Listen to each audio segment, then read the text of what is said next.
So if you haven't read this book, Obvious Adams, The Story of a Successful Businessman, I would highly recommend it. Two different people that I follow, watch, or have been coached by. One being Rory Sutherland. He's an ad man.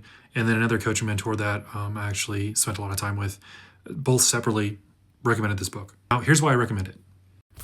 I have two examples for you on why the idea of the obvious thing actually works. In this book, what it basically says is, what's the obvious thing, and just do that. The two examples. First, an existing client was seeing a trend downward on when somebody signed up for their form to join their email and SMS list, and then getting a code and not using it. Now, even though that code was delivered within 5 minutes or less, sometimes within 30 seconds of them hitting submit, people were still so impatient that they would leave and not use the code. So what's the obvious thing to do? You take that code and you put it at the end of the sign-up form. So once they complete it, the code is there.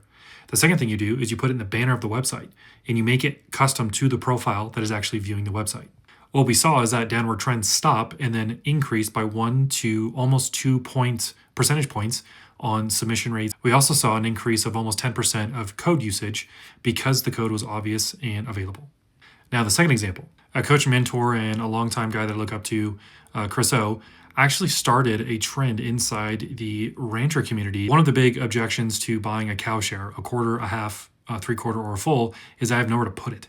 So instead of not selling cow shares, what he suggested to one of his clients was, cool, sell the cow share, but give them a free freezer that they can put it in. And for a specific rancher, which I won't name here, it went gangbusters. It worked really freaking well. And then a bunch of other ranchers and other marketers picked it up, and it started becoming commonplace across the industry, but he was the guy that started that. And the obvious thing with that was, what is the obvious reason why somebody wouldn't buy this? And then just turn that into a benefit, turn that into a reason to buy.